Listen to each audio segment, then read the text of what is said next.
Okay, so I'd just like to say thank you very much to everyone for coming along this evening, afternoon, and I really appreciate, as always, you buying tickets to come to these events. It's really great because I do pay the speakers and it gives them a little bit of pocket money to buy books or whatever else Egyptologists and ancient history researchers like to spend their money on.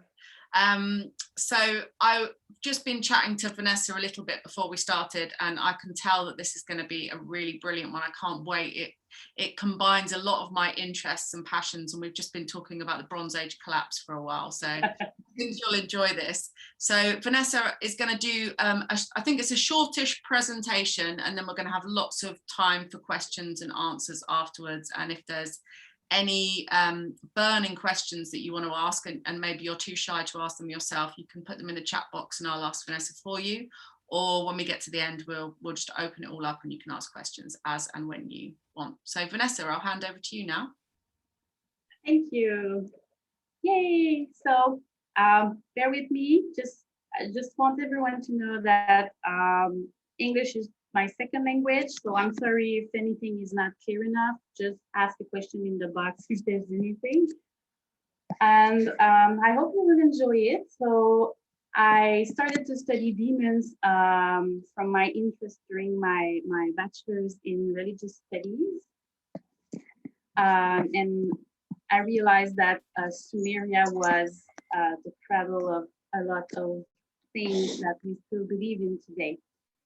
And I was curious about female demons, and then I ended up in a rabbit hole about about demons. And then I studied these ancient religions, and I found it fascinating because today we have a lot of texts from the cuneiform writing from Mesopotamia that is talking about demons. So we have, I think, more than 1,000 texts. So I will not be able to cover, of course, every text, everything about demons. And what's sad is that we don't have a lot of visual or iconography for all of the demons. So there's more demons in text than in archaeology. But I did manage to show you what we have physically for visual. So they were the most popular demons. So just before I begin, I just want to put a little bit of a cultural context for the people that may not know about ancient Mesopotamia. So the period we will cover is mostly Bronze Age, a bit of Iron Age. So that means that it's everything from 3000 BC to 500 BC. Because it was a big cultural center, a lot of, let's see, I'm going to see my, so here we have Turkey for people not good with geography. Turkey, Syria, Palestine, and what is now Iraq and Iran. So just so you know, the first writing from Mesopotamia is from 3500 BC in cuneiform. They were trading with Europe and up to Scandinavia and the India. So the Indus Valley were trading a lot with Sumer. So just so you know, the influence of Mesopotamia was very big up until even late antiquity. Everything was kind of centered around the beliefs of Mesopotamian that spread everywhere, even in later true cultures in Europe, but we will not go there today. So that's it. So everything I will show you was found in archaeological context, and the information I am talking about is taken from translations of the cuneiform text, although I did learn the Akkadian language. I don't have all the books at home to be able to outsource the original text. So I've used the translation from other scholars.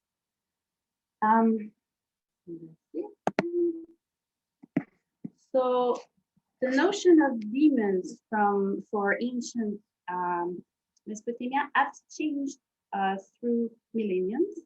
So you have a certain conception in the 3rd and 2nd millennium where it's mostly like the Greek diamond for people who know about them.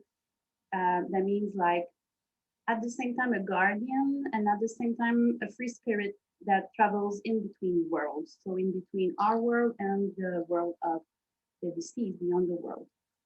So in Sumerian during the third millennium, they used the word Dubu, which means a neutral being, not evil or not good, just neutral.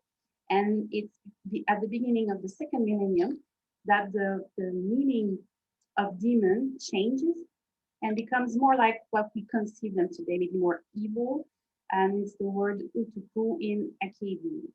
Just so you know, the first language found in Mesopotamia is Sumerian, and it was followed by Akkadian, another language using the same script.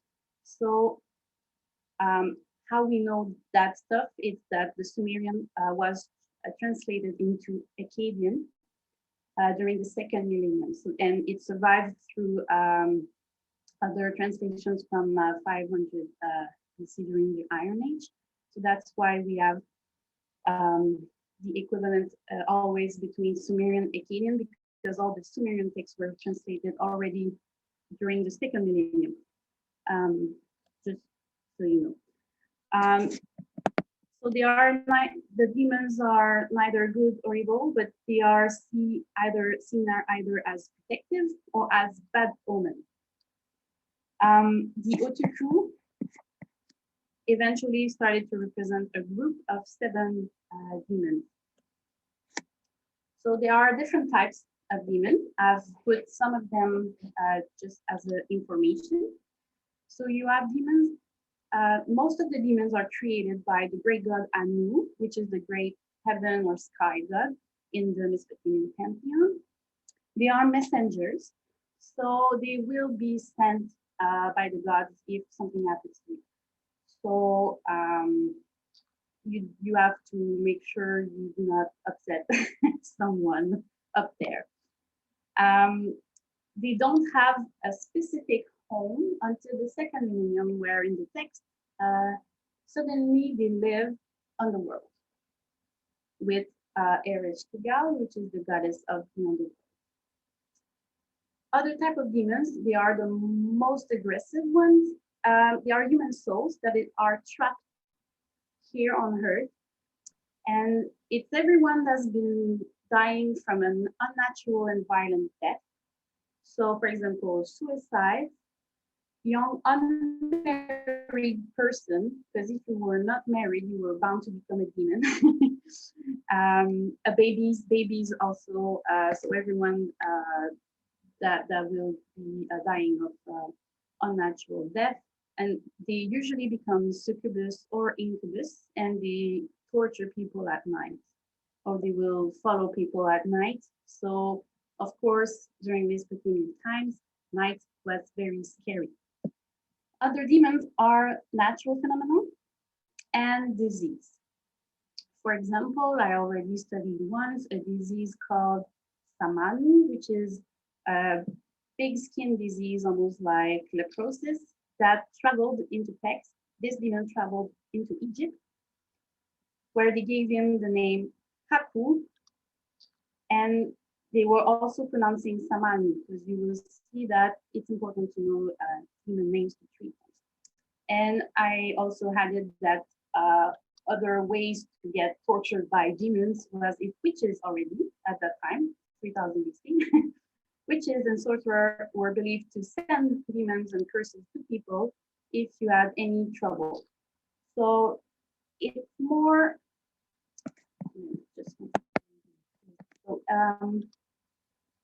the reason why a lot of demons at that moment becomes aggressive is because they do not receive any cult nor offerings.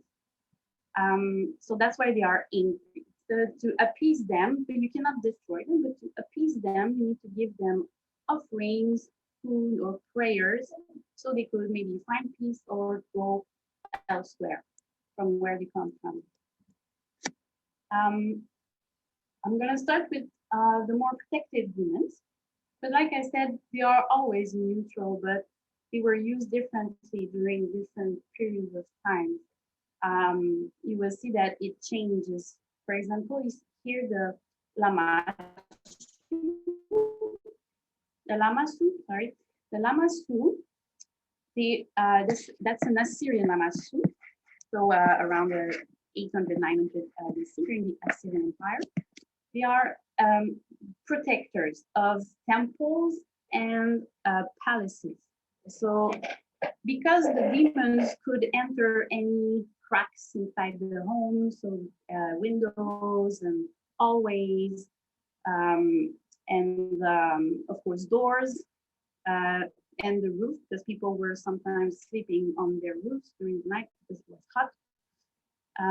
You have to protect all those entrances. So that's why they would have a need for protective demons and genies in front of all windows or doors.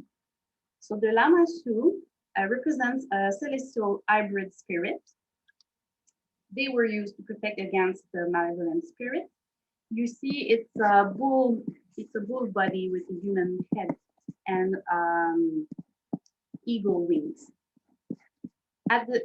It's interesting to know that at first the Lamassu was a female protective spirit during the third millennium in Sumer, but in the first millennium it became male under the Assyrian Empire. And there's a lot of, because the Assyrian Empire was very, macho, many male, big beard, chasing lions. So Sumer was known to be a kingdom with a lot of goddesses, and during the first millennium they lost like half of them because it was more of a male-dominated society.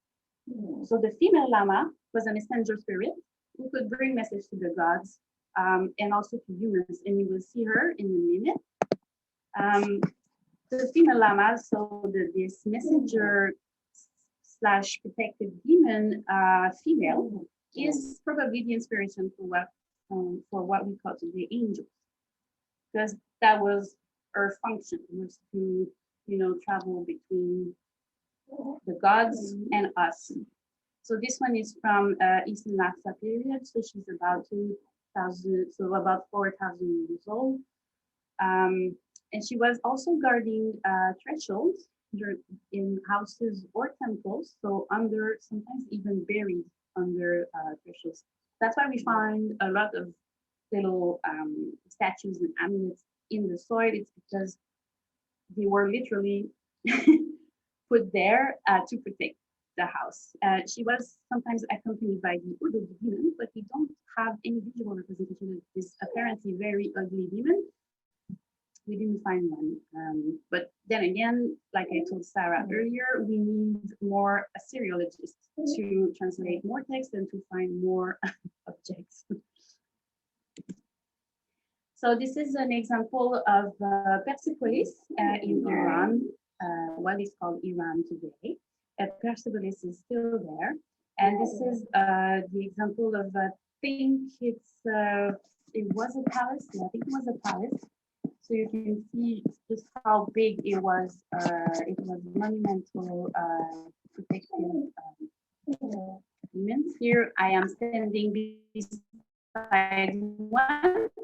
So you can see how big it was, because the Assyrian people were very big in everything, and also they did have the H-star gates. So people know what it is in Babylon, so it was like very, very big.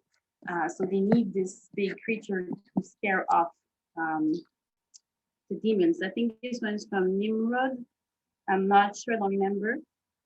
So those Lamassu are called celestial because they represent constellations or personal planets. People would have maybe personal demons, personal planets. I'm sorry to speak about again.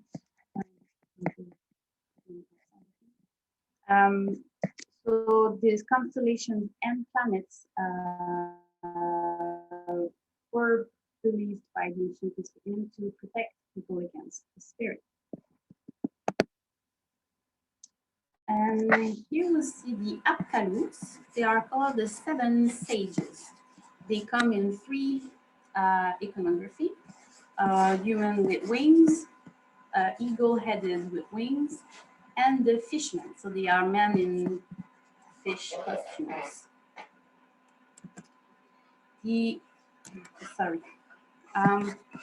the Apkalus, 7 sages, they are called like that because they're believed to be the antediluvian kings that founded the Mesopotamian civilization. You will always see them with cones, big pine cones, because it's for purifying the place, the temple. So you will see them sometimes with the tree of life. So it's a purification symbol. Here we can see 3 small Apkalus. I'd like to talk about jinn because I think it's the origin of the jinn that we can find in the Arabic culture, the pre-Islamic Arabic culture, because they represent 7 planets that were the most important to ancient Mesopotamians, and they are used as apotropaic figures against natural disease or calamities. Apotropaic means they were used literally. This symbol could protect the person just by having it in the room or on them as amulets. So because they are related to planets, it's like the jinn. We have also 7 jinns that's from medieval times. The 7 jinns that were associated to everyone a planet. So you have what's interesting with them, like I said, Mesopotamian demons did not receive a cult. It's very important. That's why they are angry. But for jinns, we did find shrines dedicated to them. So the relationship with the Arabian desert people is more of a maybe more friendly way because they were giving them food and offerings. They had a better relationship with demons and worms, so they could ask for favors. That's why you can have genie with the lamp granting you wish because it's a genie. The other protective demon I like to talk about is Umbaba. Umbaba is found in the Epic of Gilgamesh. Those are masks from Umbaba, dating from about 2000 BC. I'm sorry, I'm just gonna let the dog go out. Really, really sorry about that. I didn't see.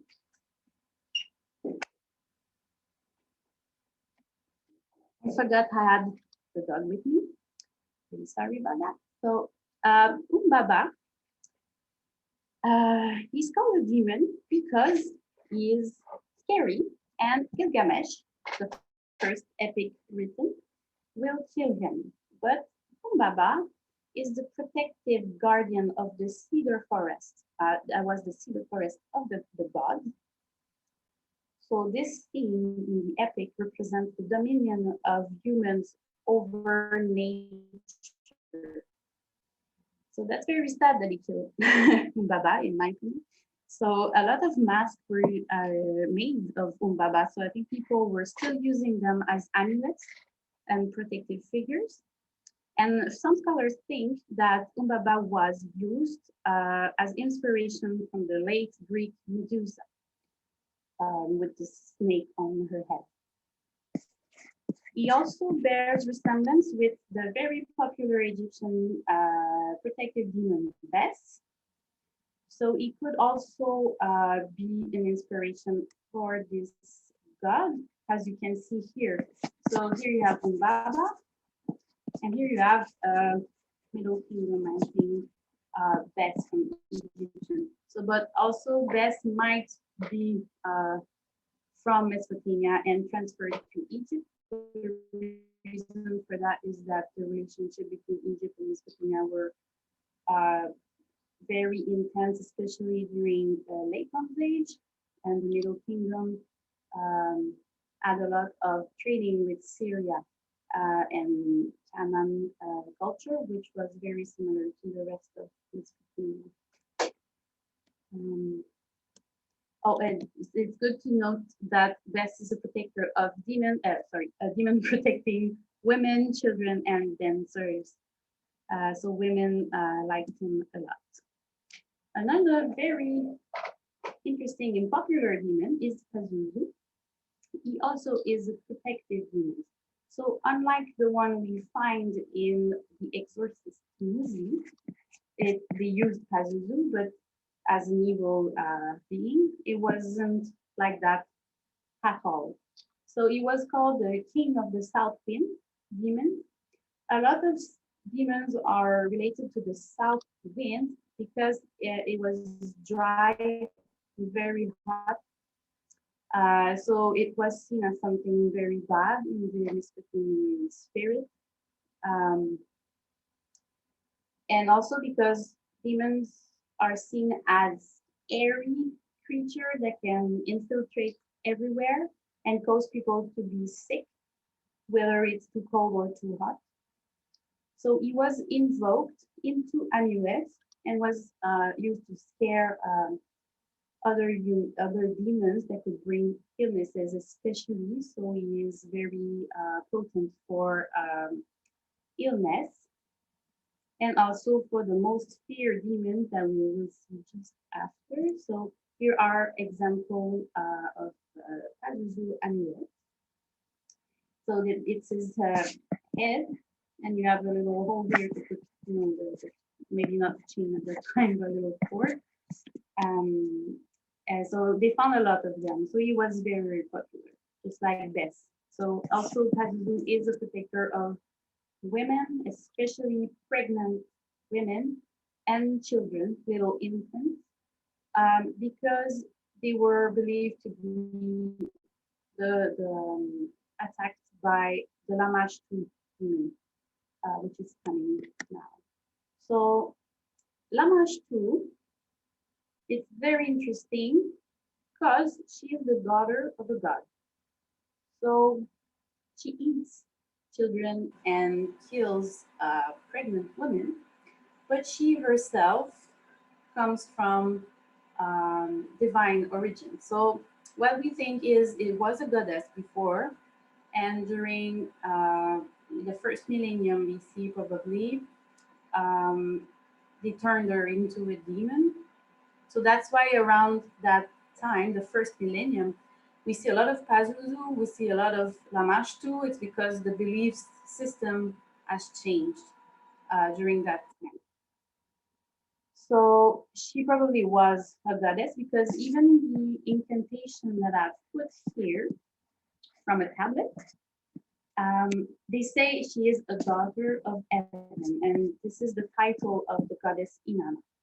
But she is in fury because she has no child of her own. So she wants them, but she cannot help but eat them because she's very aggressive. So I think it's like a demonized version of the goddess as the daughter of heaven. And she is angry because she don't have anything. So the only one who could scare away Lamashtu is Pazuzu. And this plate is very nice because you can see here Pazuzu head. So that was a plate that you would put over a bed of the pregnant woman who was about to give birth. And you can see the 7 Apkalus. Here you can see exorcism ritual. See the person lying on the bed and with the other fish Apkalus. And here you have Lamashtu, the scary demon, and Pazuzu again chasing her. So the scene, and here you have Sin, the goddess of the god of the moon, Shamash, the god of the sun. I don't see in a symbol, but maybe I'm mistaken. Usually she's there, but it might be not because of the Lamashtu. So already this, to understand the potency of the object, you have the storyline with the images. So because Pazuzu is chasing Lamashtu on this plate is working. That's how we have, that's how we understand. And that's how they were probably seeing stuff. So the object were not just an object, they had potency, in agency as well. So here it's another one, an amulet of Lamashtu. That's interesting too, because we did find amulets from Lamashtu. Was it because some people were liking her or giving her a cult, or is it because her image is potent against her? We're not sure. But it's interesting that she also is used like Pazuzu as an amulet. So now I go into the more harmful, although I do not like this term. Like I said, the demons had their free will. They could do harm, obviously, because they could be angry, or a god could tell them to go bother someone, but I don't think they were necessarily harmful in nature. So this is the gallows. The gallows are 7 as well, 7 demon gods. So what I think happened here is that the 7 gallows from before were transformed into underworld gods, underworld demon gods, during the first millennium as well. So from 7 protective jinns, it became 7 demons of the underworld. Here you can see on this scene the cylinder steel. So they were little cylinder that they pressed against the clay tablet, and it would print the image. So there's thousands and thousands of them. It's still not studied enough, but everything, I think we can get a lot of information just with those little objects. Also, they were also used as amulets, even if they were little cylinders. So in this scene, it's the god Dumuzi, which is Inanna's consort. And he is being tortured. What is here? He's being tortured by the gallows demons here in the underworld.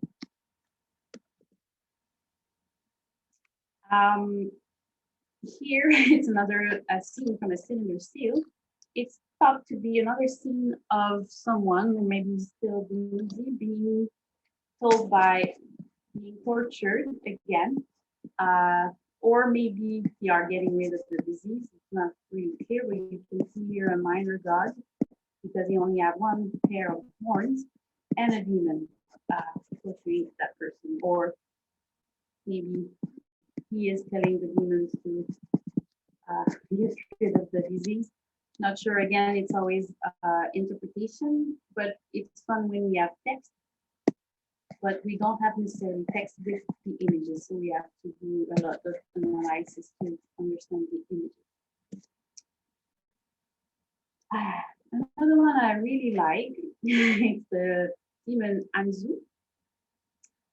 I like this image. It's a very powerful image. So Anzu is a lesser deity, probably demon, because he is killed by Ninurta in one of the epic. He also appears in the epic of Gilgamesh. This is a plate from the 3rd millennium, 2500 BC. It's interesting because he is made from the Apsu. The Apsu is the pure waters of the underworld. That's where the god Enki Ea, which is the god of wisdom and magic, is from. And he is apparently the son of the demon goddess of beer, Ceres. That's another little interesting thing, because he is from divine origin. So what we think is that Anzu was maybe an ancient god of, well, they say thunder god. I don't like the thunder. Maybe agriculture god, not sure, but the Abu god that was transformed into more of a demon eventually in the text. And for the beer, beer was the kingdom of the goddess Ninkasi. So she was patron of beer, and beer was a female thing in ancient Mesopotamia. So it's all related to goddesses, and women were doing the beer in Mesopotamia. What's interesting with Anzu is he breathes fire, and he's like a bird and lion at the same time. It's not clear what what he represents, but he was considered very dangerous. So that's why Ninutta killed him. And here we see a shadow. It's an object that I just found out about, and it's thought to be the head of a mace. And it's interesting because Ninutta had an ancient mace and killed Anzu. And this one, you have Anzu on it. So it's probably a protective object reflecting the myth showing the ancient Sharu, which is an object that could fly or even talk. So it's really a magical object, like the hammer of Thor, stuff like this. So it was offered, the inscriptions on it, you can see in cuneiform, says that it was offered to the king. So probably that it was used as a protective object for the king. So this one would be around, was made around 2,500. And this one is not from the Bronze Age. It's way later that we found those bowls. They are still from Babylonia, Mesopotamia, but they were from Judean people, written in Aramaic. It's from the 7th or 6th century AD. And this one represents Lilith. Why I'm talking about Lilith, even if it's more of a Judean demon, is because we found in Mesopotamian text, we found the Atlat Lilitus and Lilus that are succubi and incubi. And we think it's the inspiration for Lilith, because Lilith is seen as an evil demon that is harmful to young unmarried people in those times, for Judean people that were living in Mesopotamia around the same culture, even if they developed their own philosophies and their own religion. But they were very heavily influenced by Mesopotamia. For example, the flood myth in the Bible is inspired by the Epic of Atrahasis, which is the first flood myth, Mesopotamian flood myth that was 2,000 years older. And here's another Aramaic bowl, demon bowl, we call them, with Lilith on it. What's interesting is that demon bowls are used to trap the demon. So by reciting the incantation in it and drawing the image, you could trap the demon in it.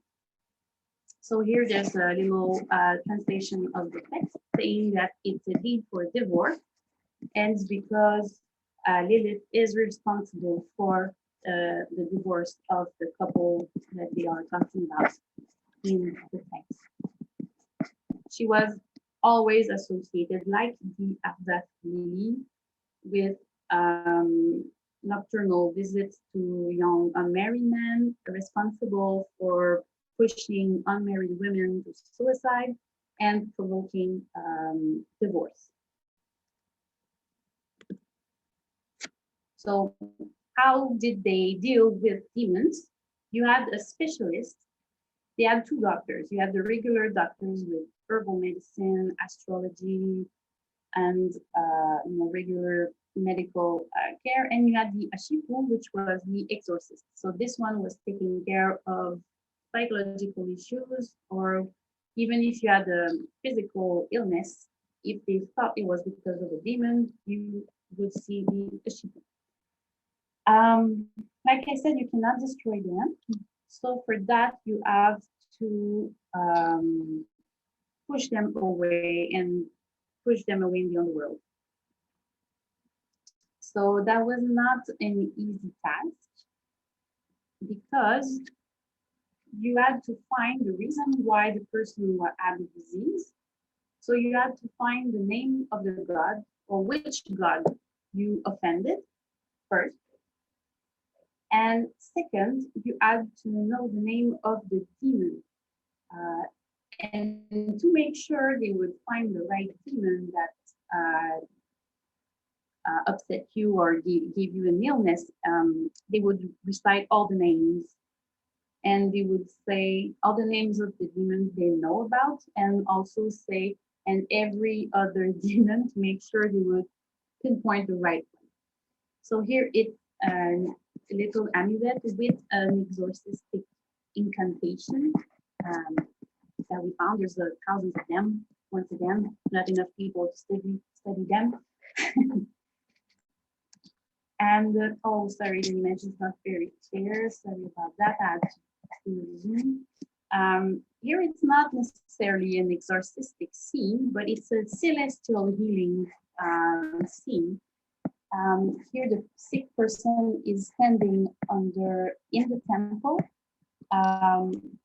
under the stars. And here is the healing goddess Gula with her dog. The reason why, by the way, she has a dog as a symbol is because the dog star, Sirius, was called upon for a lot of healing processions. So here they are in a healing temple of Gula, probably under the sky. We think that may represent the sky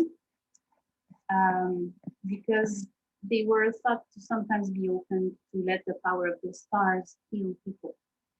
So when the Ashipu was working to heal the person from the demon, he would call the god into him as if he was, let's say, as if he was Hinti or later Marduk, because propaganda changed religion or religious beliefs, and the gods were replaced by other gods.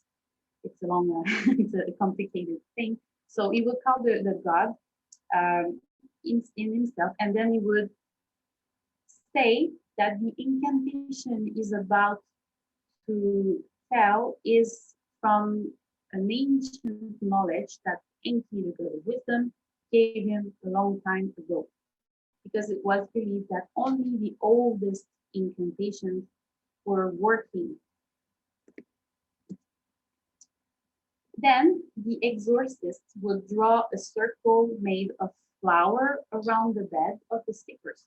It was called zizulu, and you could also put some of them on windows and doors, just like we do today with salt, but at the time it was flour. I put here an image with Navajo sentence paintings that are used to call upon the gods or banish gods. So it's kind of the same thing, except that in Mesopotamia it was mostly a circle. That's what they say in the text. It's interesting that they say which kind of flour is useful. So wheat flour to invoke a god, and barley flour to get rid of the.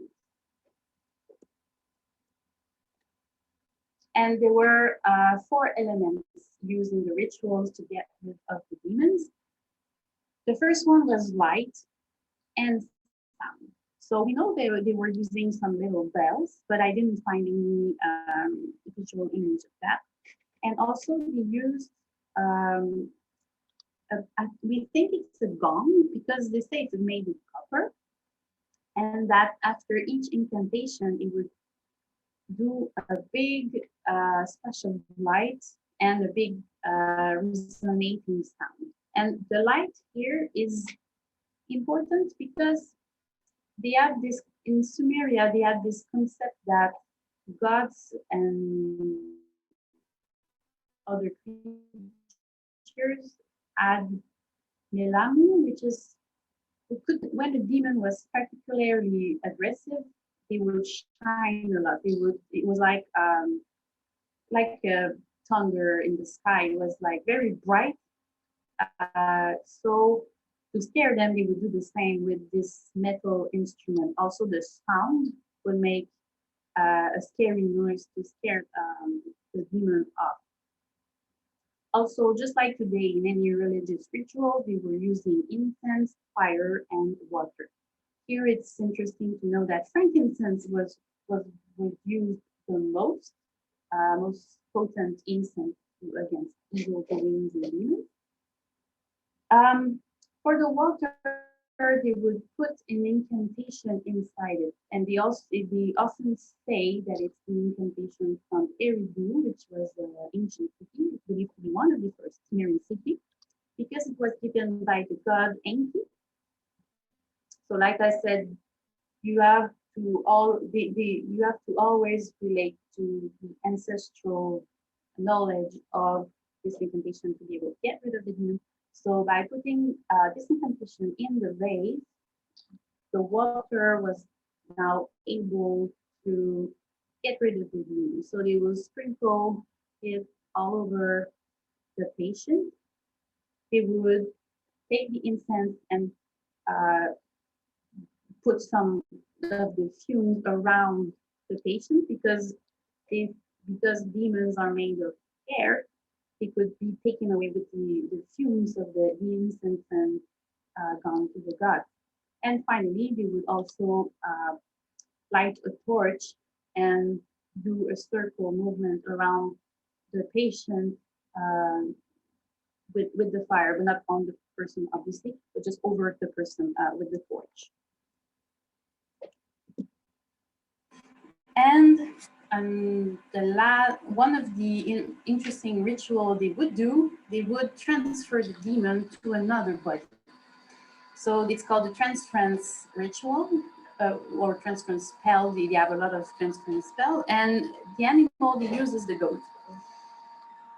Again, the goat in Sumerian mind is related to healing, and that's where the word scapegoat comes from, because they would literally take a goat and transfer the demon inside the goat to get rid of the human body. So here I put a little incantation, original incantation, reciting how they would transfer the demon into the new victim, which would be a goat.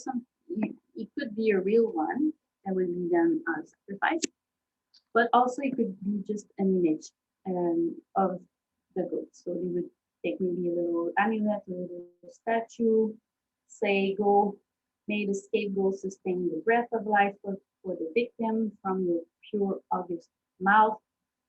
And then the demon will be trapped in the goat and get rid of, sometimes buried or destroyed. Sorry about my English. And but sometimes when it's a real one, it was sacrificed. But I don't think they would do that very often because it was quite expensive. So maybe they would do that for like royalty.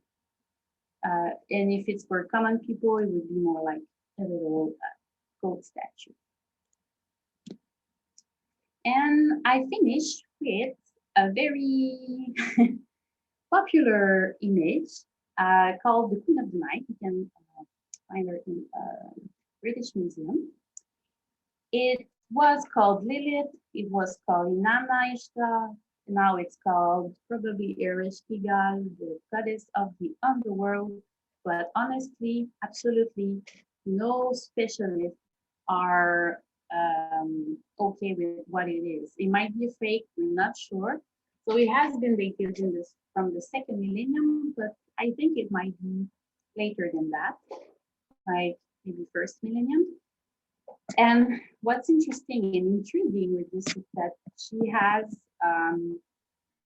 that's the horns of a goddess, but that here is related to human themes. You know, I put for you a little extract of an Ardat Lily description. Like I said, the inspiration probably for Lilith, and it says that she is a thunderbird that is hiding in the trunk in the tree. So that's how they would describe night owls they were scared of the owls during the night. So it's often associated to demons. So here, visibly, it's her symbol. She also has owl's feet, but she's standing on lion, a symbol of power, like the goddess Inanna. So the more realistic interpretation would be that she's the goddess of the underworld, but she could also be a demon, but they did not receive any cults. So it's a very intriguing image, to say the least.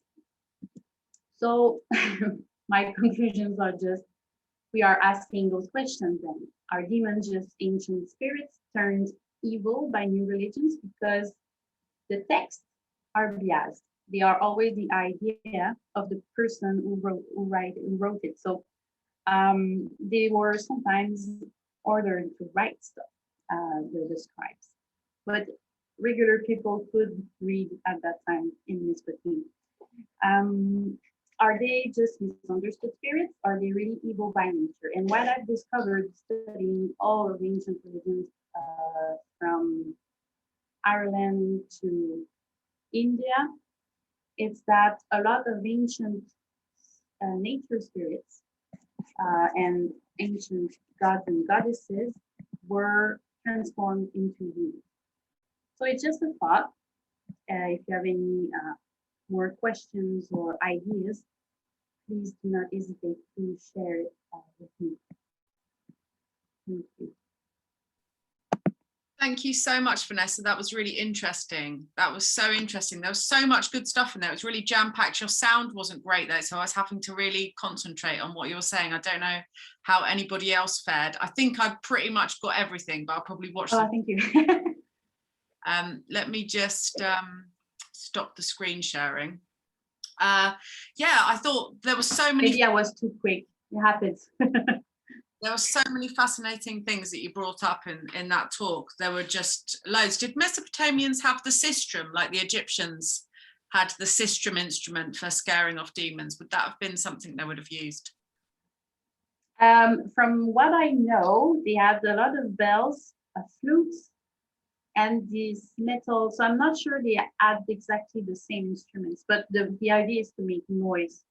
The sounds were very important for me, for Mesopotamians. So I'm not sure they have the same. I didn't see any that I know of. I guess they would have been represented in the artwork as well if they'd have had something very similar to a system. Yeah, but maybe I don't know about them, but I'm quite familiar with all of the archaeological objects, and I don't remember seeing something similar, but maybe it exists. I would have to check it out. So you were talking about some of the demons, and I found it absolutely fascinating that you were saying really the demon element, if you like, is air, and they exist they come up with the wind, and they get into people through ill winds, essentially, make people sick. Yes.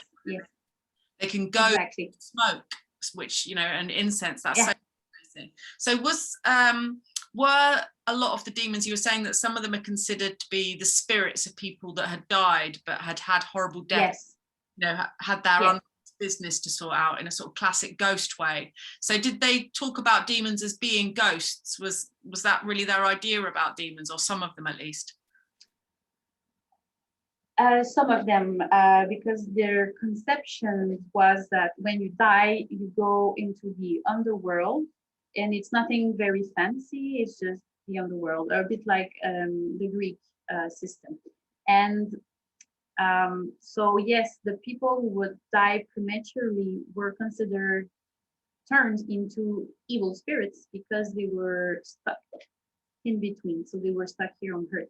So you could still see this belief today of people getting stuck in our level of existence because they cannot go to heaven or to hell, or depending on what's the belief.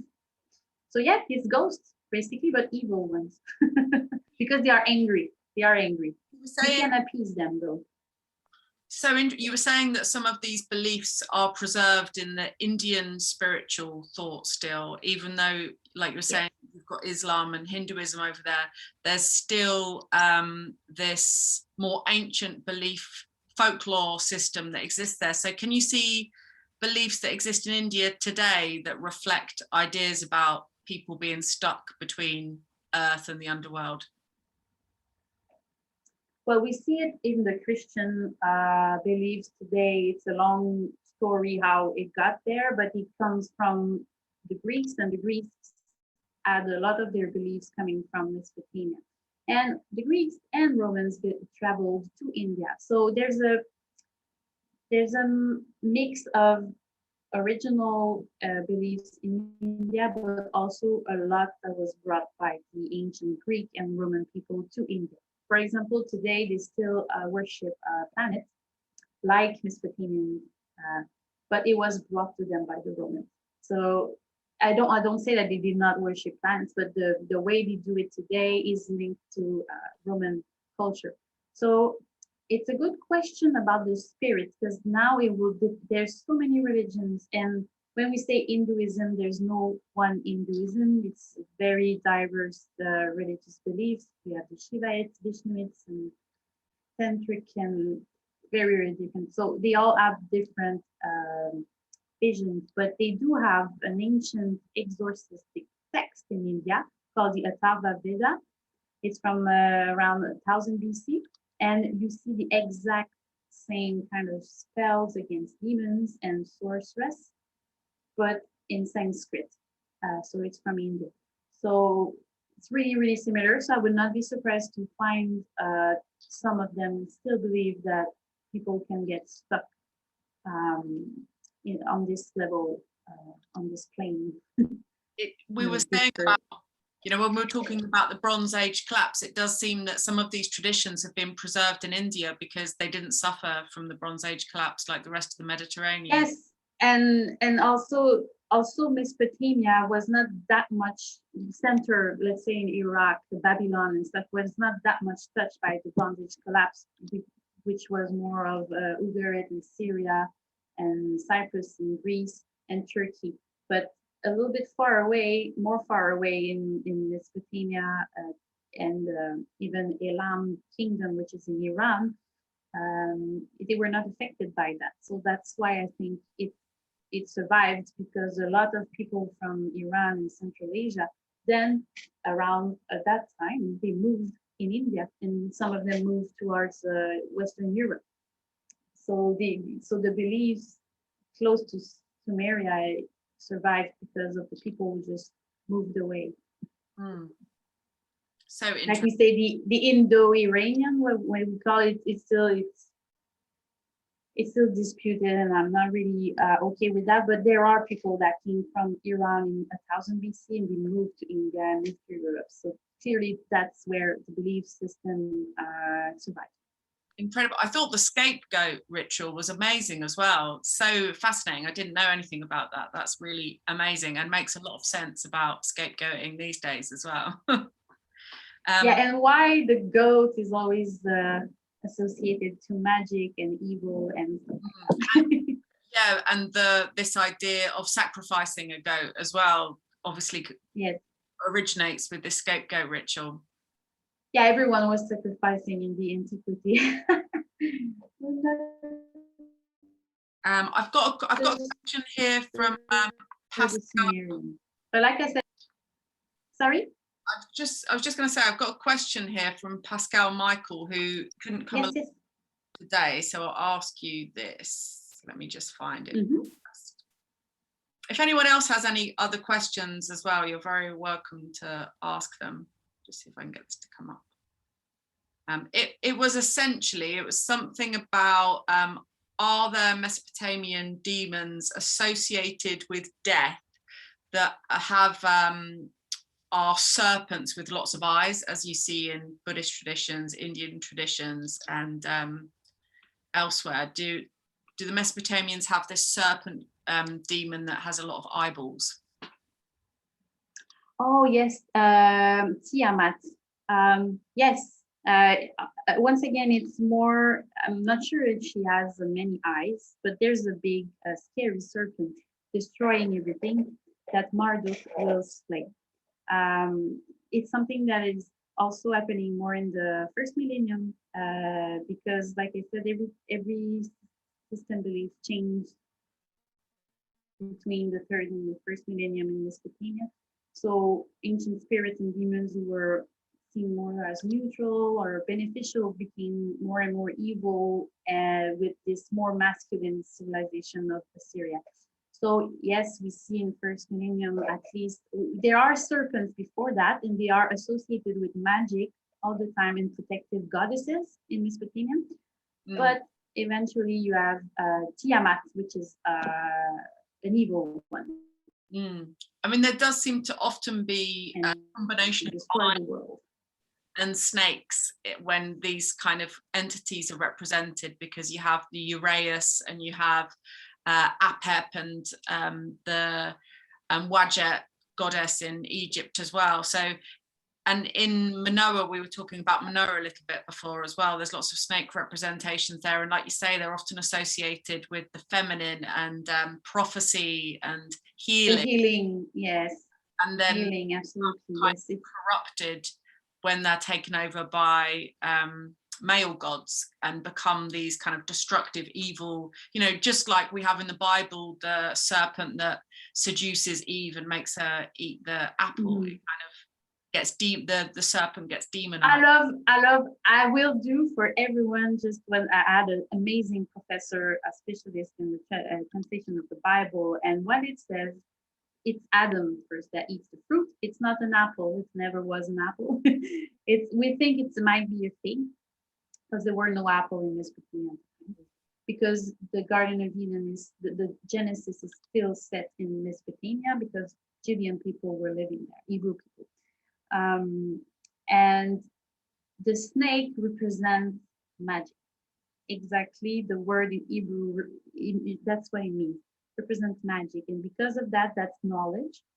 And the ancient Hebrew people at the time were against magical practice in ancient Mesopotamia. And they were trying to convince, like I said, texts are propaganda all the time. So it's very biased. And they were two schools of priests that tried to change the religious beliefs of people. So they would try to tell them that magic and goddesses associated with serpents were evil. So he is the knowledge in the Bible. He tells Eve to tell Adam, he seduced Eve and she tells Adam to eat the fruit. But yeah, this fruit of knowledge is magic, basically. Yeah, don't you because have the serpent is knowledge. Yeah, and also the idea of the tree as well as being sacred, and you have the goddess. Tree of life. Yeah, isn't Ishtar tree of life represented just as a tree, an early Syrian goddess, and worshipped in the Canaan? Yes, my master dissertation was about this goddess iconography associated with trees, and the sacred tree, you will find it in every Mesopotamian periods and in religious iconography. So once again, it's because it's the link between earth and heaven, where the gods, the principal gods, are. But also, yes, it is associated to a goddess of healing. So the naked, we see that my dissertation was about the naked goddess. The naked goddess is a protective figure. That's not a sexual, that's not a fertile, especially not a fertile. Fertility gods are male, never female. It's another misrepresentation that people have today, because it's a 20th century interpretation. But it's not how the ancients saw nudity or even considered goddesses. The goddesses were protectors of cities and healers. So yes, the tree, the sacred tree that we can find in every ancient culture is the symbol of this healing goddess. And also the same healing goddess, whatever her name, because her name could change depending on the kingdoms. There were thousands of kingdoms. She's linked to the underworld. So if she heals, she's also the one, like the serpent, who goes under the earth to accompany the deceased. You also had the female scribe in the underworld who would write who was entering the underworld, just like Thoth in Egypt. But she was a goddess in Sumeria. So yeah, it's at the same time a goddess of life. So you see it in the tree and the underworld job she has, but also she heals and she protects. So that's how the ancient goddesses were seen in this period of time in Mesopotamia and surrounding kingdoms. Yeah, I was reading some really interesting papers about the wise women of Hatti, or the old women of Hatti, and they were the culture that the Hittites then subsumed. Yes. But the Hittites were a very military orientated patriarchal society, but the old women were so powerful and so influential that they had to absorb them into their society because they couldn't live without their counsel, basically. And they would advise on everything from like military matters, succession of the throne, and they practiced divination and they had these special oracles. But there does seem to be this continuity of wisdom residing with the women, and them being the people that were responsible for providing oracles. And then when the oracles were taken over and managed by male deities or entities, the system changed quite a lot. The system changed just like in Mesopotamia, because Hittites were neighbors, they were in Turkey. So they were still very influenced by what was going on in Babylonia and Syria. Ugarit was quite a big kingdom as well. It's the same for Hittites, but what's interesting, it's a culture that is less studied than the Mesopotamian ones, and they lived around the same time. They still arrived later from Central Asia to Turkey. They settled there, the Hittites, but that's where the ancient European culture is from. So yeah, if you study later culture like Celts people, or sorry, the ones in Italy, I forget, Etruscan people, and so they are very heavily influenced by Hittite culture. So yes, same thing, because it's late Bronze Age, the male gods are taking over the female, but still you have a lot of priestesses. I read that the lack of research is because it was mostly German scholars that were studying it just before World War II, and so obviously it all kind of yes, after that. I've got a few questions here from Julian. Yes. Do angels fit into all of this in some ways? Absolutely. Not necessarily. Like when I presented the Lama, God, protective goddess. Well, not goddess, but more like genie spirit, the protective female spirit, because she's not a goddess because she only have one horn on her hat. Like I said, she's a messenger. She has 2 wings, and usually demons have like 4 wings. But what we see in Iran, so just besides Sumeria and Babylon, in Iran, eventually around 2000 BC, you have this religion that is coming up, which is Zoroastrian religion, is still alive today. And they are the ones who really perfected this idea of angels. So for them, they are the ones who brought the dualistic view of the world between good and evil. So that's the Persian view of the world with Zoroastrian religion. So because of that, they took gods and goddesses that they didn't like, turned them into demons. They had their own gods and goddesses that were good and working for the greater good, the Ao Mazda. So, and every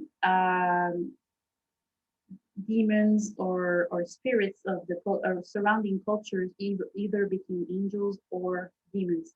But they brought this idea because the Persian influence later in antiquity was quite big.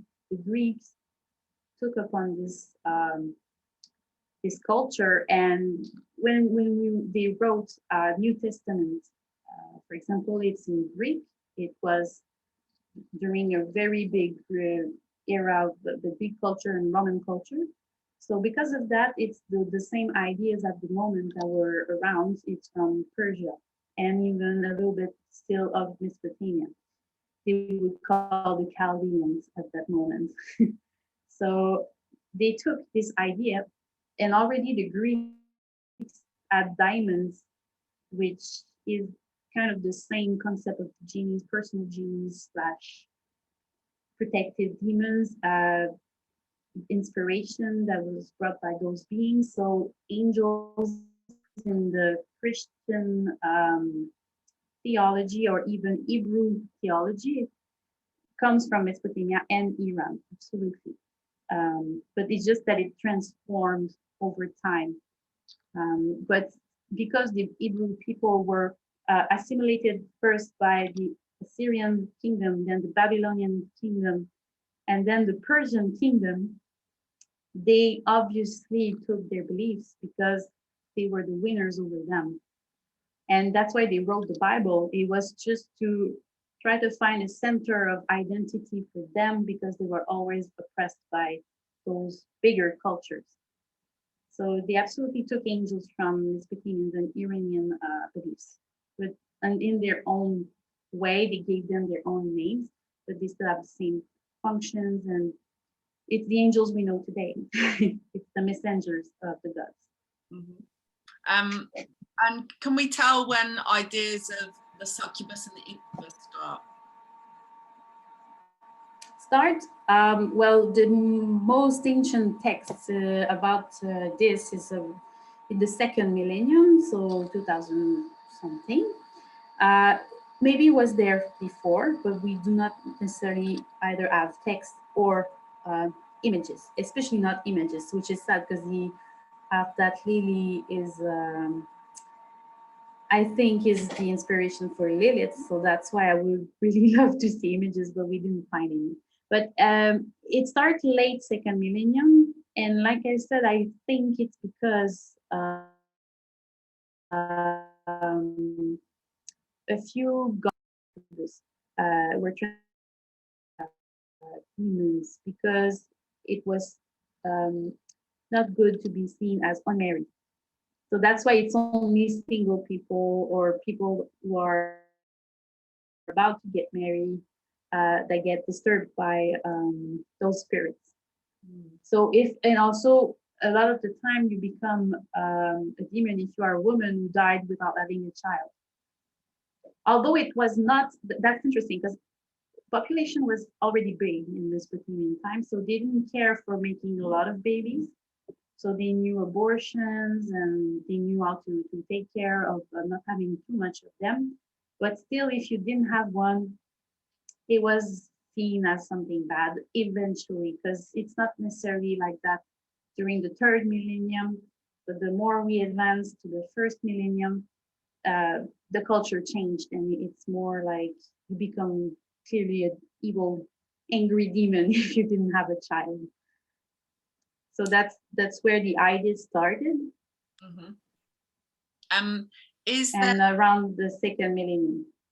Okay. Is there any evidence for group or a sort of wide scale possession, as in like a group of people or a town being possessed by certain demons?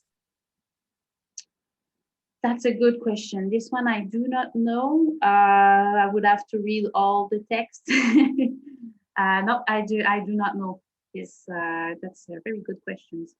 Because we read a lot of individual, and it was forbidden in Mesopotamia to use sorcery or magic. And we have a lot of anti-witchcraft texts from Babylonia, so it's more like 600 BC, where they accuse a lot of witches to put a spell, curse on people. So the Ashipu became an anti-witchcraft specialist eventually, not just demon. And it was forbidden to use magic. Whereas at the same time in Greece, it was okay. You could put a spell on a curse on someone and it was fine. So maybe in some of the witchcraft texts, but not necessarily the exorcistic text. So I would have to check it out for you. Is there much evidence of psychedelics being used in Mesopotamia? Yes, we do find in the text a lot of medicine. There's an image I didn't describe, I think. So I said here is celestial healing, But here it's a herbatorium, so it is a doctor, and this is a herbal stuff and medicine that he's about to prepare. So we think that. Then again, there was a lot of laws. Like you maybe know that Hammurabi was the first to put laws in a system, like the laws. Some laws we have today still comes from Hammurabi period. So there was still a society that had a lot of laws. So maybe this use was forbidden for some time, but we know that priestesses would use some of them. You know, especially at the New Year festival. Sorry? You know which medicines they would use? Cannabis for sure. Maybe something that resemble, I don't remember the name because it's all Sumerian names. So they are specialists who will work on trying to find which herb. Something that resemble opium. And there's one that we're not sure about, but it's like the soma in India that we find in Sanskrit text that would, give trance-like state of mind to communicate with the gods or spirits. So there's not a lot of, but you have to read the medical books for that. Like I said, we have thousands and thousands of texts. So it's a lot of work, and sadly, it's not available enough to regular people who are not in academia. But a lot of scholars like me are trying to change that. But there's a lot of books about that. Yeah, we were talking a little bit earlier about, because I'm sure I read somewhere, because Irving Finkel translates a lot of cuneiform in the British Museum, and he works a lot on demonology and spells and magic in Mesopotamia as well. And I did watch a little YouTube video where he got a chef at the British Museum to recreate a recipe that he'd found, an old Babylonian stew recipe, I think it was. And there are herbs mentioned in that. One's called slave girl's buttocks, and they don't know what that is. Nice. Yes, when you read medical text or even magical text, what they call the items, it's very, very interesting. But you remind me that a lot of the herbs were used in beer. Like I said, beer is the goddess Ninkasi and her daughter Siris. And beer was used by women for priestesses, and by women either for their health, but also I knew that they put medical herbs in the beer to access different state of mind. It was also used for pregnancy and breastfeeding, because you have more milk when you drink beer. It's interesting because tested and proven. there is like evidence of psychedelic beer of some sort in Egypt as well, I think, and some psychoactive alkaloids have to be extracted through alcohol. So some herbs won't be active unless they're, like the blue water lily, I think is one of those. The alkaloids in that have to be extracted through being left in alcohol for a while. It's really interesting. Does anyone else have any other questions? Julian did ask one more question. Are demons related to the idea of fairies or sprites? He mentions a sand fairy, which is also a kind of disembodied spirit. In my opinion, absolutely. Because like I said, I think that what we call demons, or what they eventually saw as evil demons, it's nature spirits.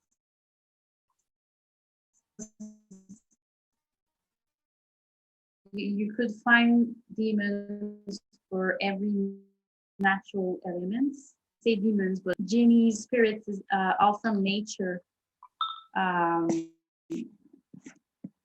So yes, it's the same conception that we have today that they would have at the time. But if they didn't like a belief, they would transform into something evil, so people would go more towards the gods instead of a cult of the spirits. And this we can see in every culture, that they changed from nature spirits cults to more gods cults.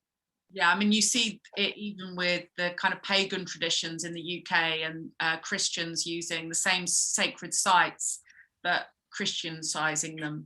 So, you know, springs are yeah, absolutely important pagan sites, and then they become holy wells in the Christian.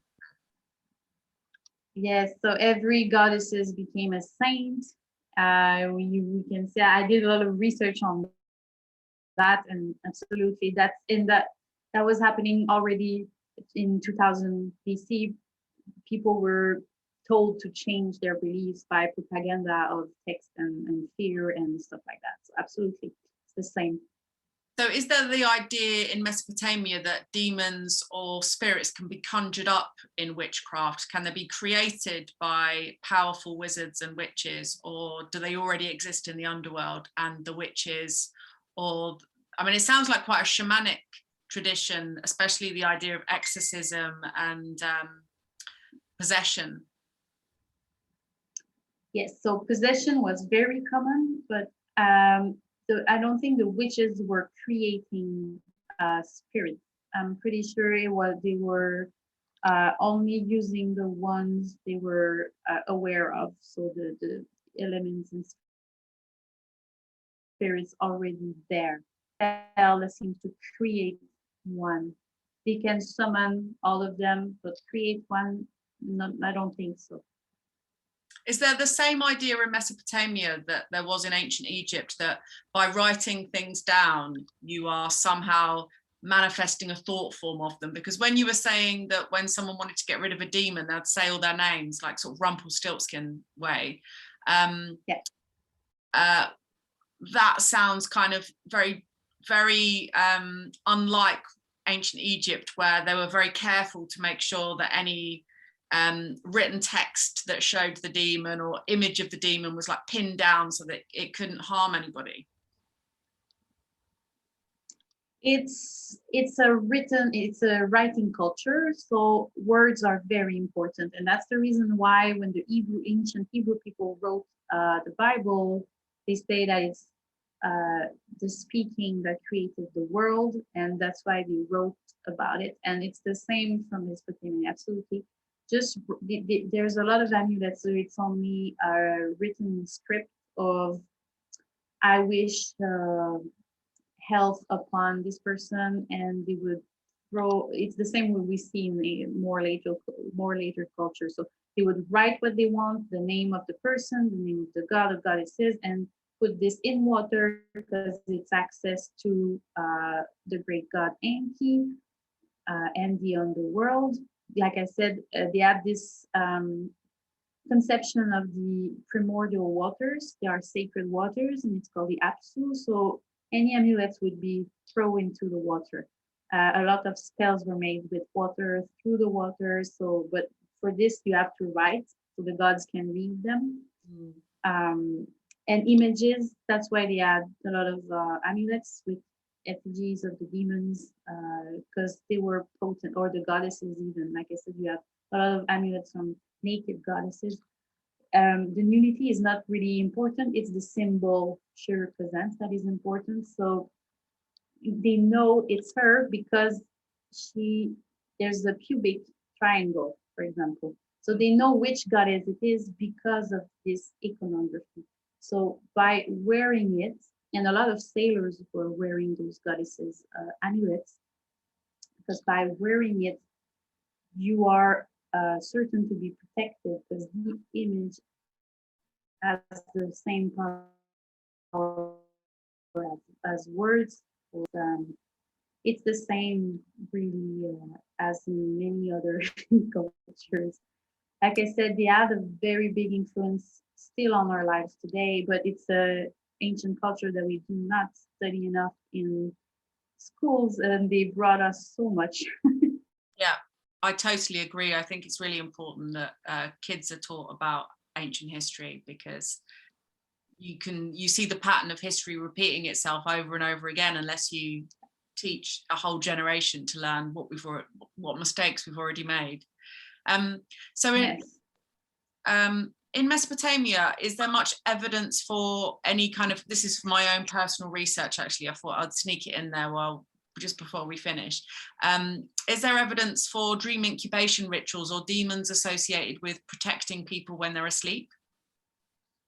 Yes, I don't have the names on hand right now, but like I said, there was a lot of celestial healing that would happen at night under the stars. So I'm pretty sure it's the same as the sleeping temples and incubation temples that we find later with Asclepius in Greece. For the dreams, I know that there's a priest king from the 3rd millennium. Now, what's his name? Gudea. Gudea was writing a lot about his dreams. Mm-hmm. And from what I can tell, he's doing lucid dreams, maybe astral projection and trance-like state from what information you could gather in his dreams. So it's not something I've studied, I just know about them, but there are texts that would specifically talk about dreams and all this medical system and just the state of mind they would everything you could see or hear during those period of time. But it's another universe of literature. Yeah. Well, do you know if there was an idea that you could receive a healing in a dream from a god, or if dreams were accessing the realm where the gods resided in some way? I think so. I would need to read about the Gudea text, but I remember vaguely seeing a dream text about healing, about being healed. I did a lot of research about that, but on the Greek side, so I'm pretty sure we have this in Mesopotamia, but I would have to send you the information. Okay. I do not have everything on hand right now. No, that sounds fantastic.